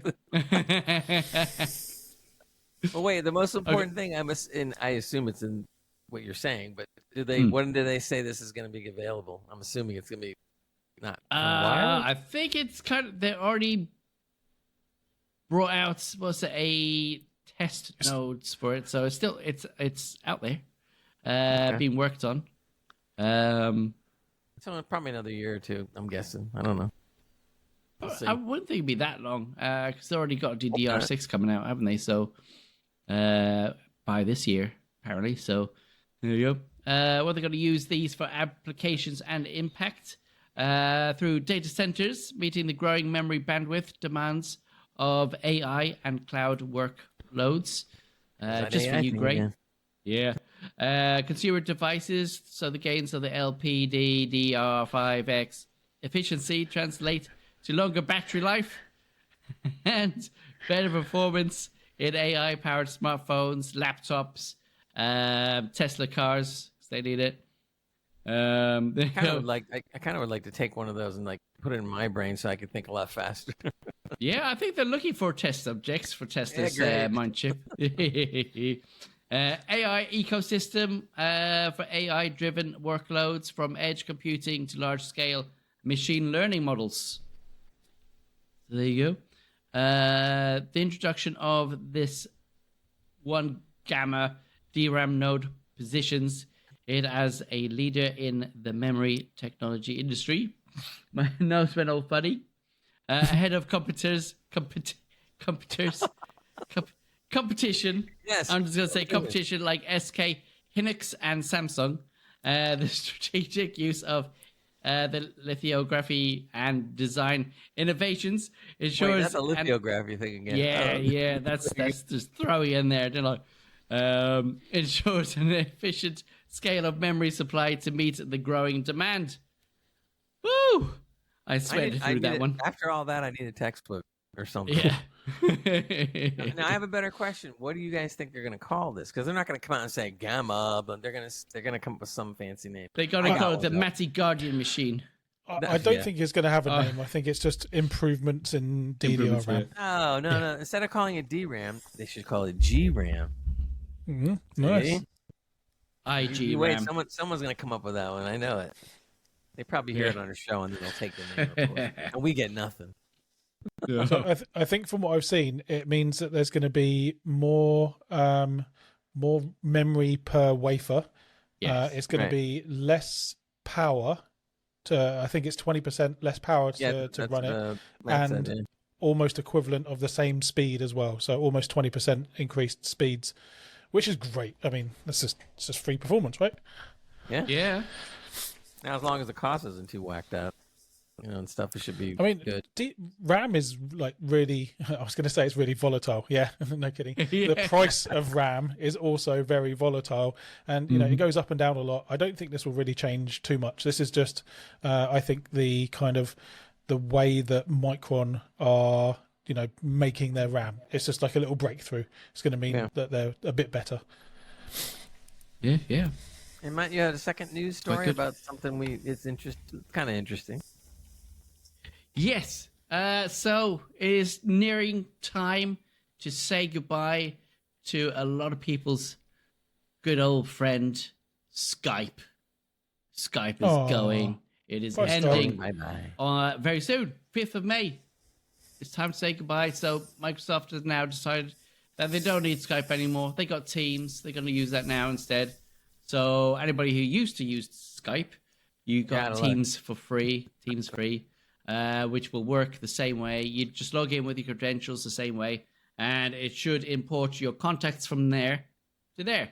So all your your scams and spams and Russian girls and all that stuff can follow you through with you, so you don't miss out on them messaging you now and then, and for Bitcoin and all that jargon. But hopefully, on an honest note, I do hope it actually battles that as well, because the amount that I get coming up on Skype now, it's crazy. I'm always Skype's talking to them. Into the PC museum. Yeah, Skype can go join Nintendo's games. Yeah, great. And all that, so there you go.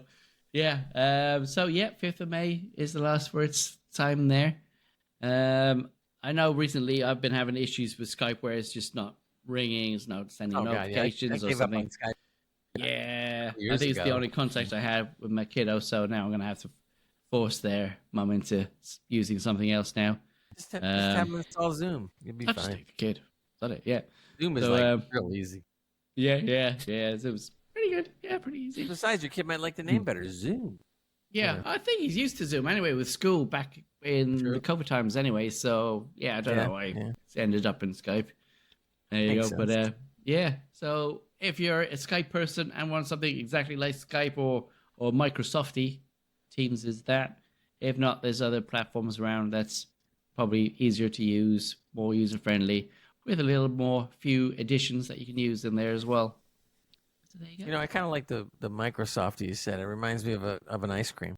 You've got a Microsofty. Microsofty serve. Yeah. right? You just see the machine, and not only does the ice cream come out, but a bunch of old syrup chips with come that? out with it too. A bunch of old computer chips and pieces just come out with it. Can you sprinkle some RAM on top of that? Yeah. Yum yums. Some of that. All right, one Yes. last story before we get into the quiz. It's still hardware tech stuff, but basically, Intel is they've been having so many problems, and now they got a new problem. They were building a huge Ohio, over here in the States, an Ohio chip fabrication facility. When they first announced it years ago, their plan was for it to be open and running by 2025, meaning right now. And they said they're going to delay it again. And they said that these are two different chip fabrication facilities. And they said they're pushing their completion date out to 2030. Now, the only thing I'm wondering about that, when they pushed it to 2030, it sounds to me like it's going to be longer because they said it's completed the basement level of the project, the basement level. They haven't gotten past the basement yet, dude. I mean, they still got some more floors to go and stuff. So I'm sitting there going like, I don't know, 2030 might be beyond that for all I know. So they're just not. I don't know how far behind they're gonna stay. Yeah. But I think wonder if this has anything to do with the the CHIPS Act, and they were set to receive, I don't know, $1.5 billion or something like that, and it got slashed, didn't it? Like I think $500 million. They just don't have anymore. Yeah, that was it. I mean, if they were going to have a problem, look, let's put it this way: when they wanted to build a facility and they first broke ground, they weren't doing so bad; they were doing fine. And then between then and now, all of a sudden, they're not doing fine. So it puts pressure on everything.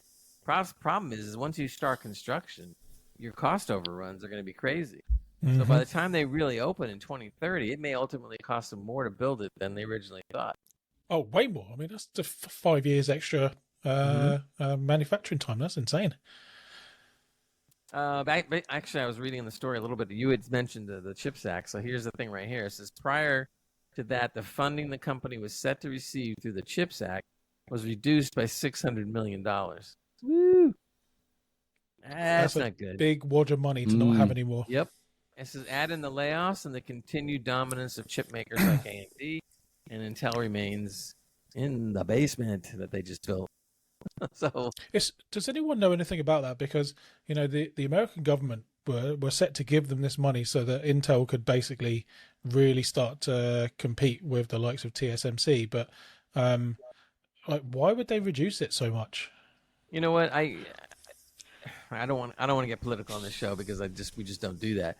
But to be honest with you, every day I wake up is a surprise, so I have no idea anymore.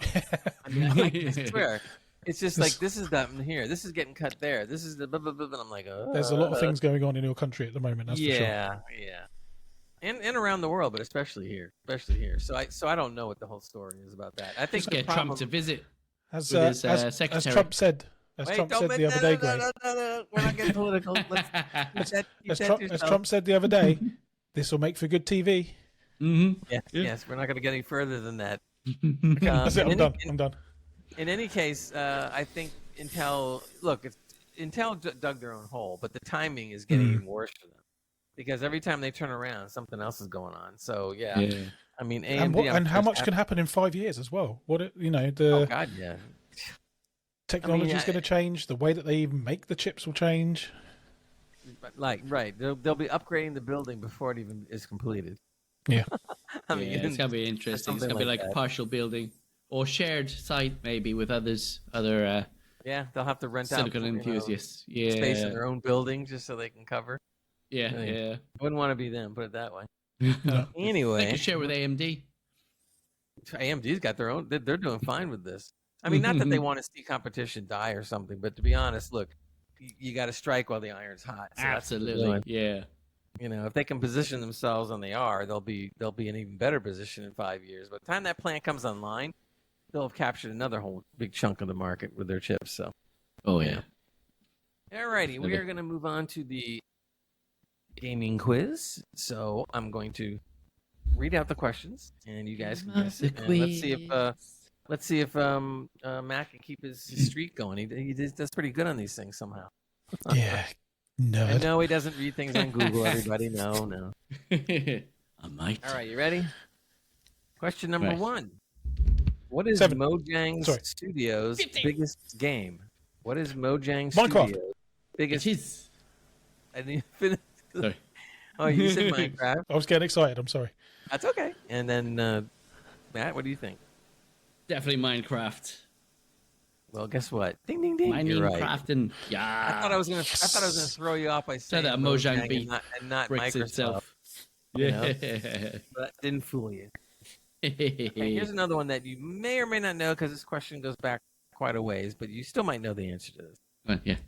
What does the abbreviation in IBM stand for? Industrial Business Machine. International business machines. International Business Machine. Wait, you changed now. Wait. We have to give this one to Carl to Charles because he's right. It was International Business Machines. I'm dyslexic. That's what I meant to say. And of course, they were one of the ones that made the first PCs, et cetera, way back. Yeah. And sold it for cheap to some whatever it was, and they kicking themselves in the butt ever since. Yeah. Anyway, all right. Last question: the average age of a gamer. The average age of a gamer is mid-20s, mid-30s, or mid-40s. 40s. Yeah. 40s, you say? Yeah, probably Yeah. 40s, but I'll go 30s just because I'll go different. You sure? Yeah. Okay. Well, guess what? Carl, ding, ding, ding, ding, ding, mid-30s. Oh, yeah, nice. Okay. Not bad, not bad. You guys Let's are just pretty not good tell overall. Trev, okay? Let's just keep that quiet between Trev, okay? Yeah, that's right. You know. You guys did good, though. You did better than I thought. I thought I was throwing one or two good ones at you, but you still did good. Yeah, So I can see I'm where I very lost the points in my uni exam about IBM. So yeah, Yeah, some good questions there. I like those ones. Well, a lot of people don't remember. I mean, some people don't remember at all that IBM created one of the first PC. In fact, I think they did create the first PC. Not, Yeah. I mean, Apple did their own thing, but the PC. Yeah, And they did. way back when they created that, everybody used to call it an IBM. They would just say, and then eventually the PC name kind of came out, Yeah. but they all would go like IBM computer, IBM computer. You know, that was it. And then I always remember reading that story. I don't remember the whole story right now, that when they were doing it, they didn't think it was going to really take off and be that successful in the long run. So they ended up selling off the rights or whatever the hell it was. And they still made some money, you know, obviously, but they just really blew it right there. 'Cause Yeah. I would've- They sold their the PC business to Lenovo, who right. whose whole the ThinkPad is essentially the old IBM ThinkPad. There you go. Yeah. So, but you know, that's IBM ran it better than Lenovo was. Yeah. Yes. Oh. Yes. But you know, regardless of that, it's not like IBM is doing bad or anything. I mean, they've done quite good over the years. I mean, maybe not as like their heyday, but still. Okay, thanks for joining us on this episode of Extreme Gaming Podcast. We will be on again next week. And the gang, I'm sure, here will join and whatever else. And again, if you do want to ask any questions, you can email us at info@extremegamingpodcast.com or join the Discord at discord.gg/Extreme Gaming Podcast. So until we talk again next week, everybody say bye-bye. Bye-bye. Cheerio. Don't forget your big hat next week. Okay. And my kini.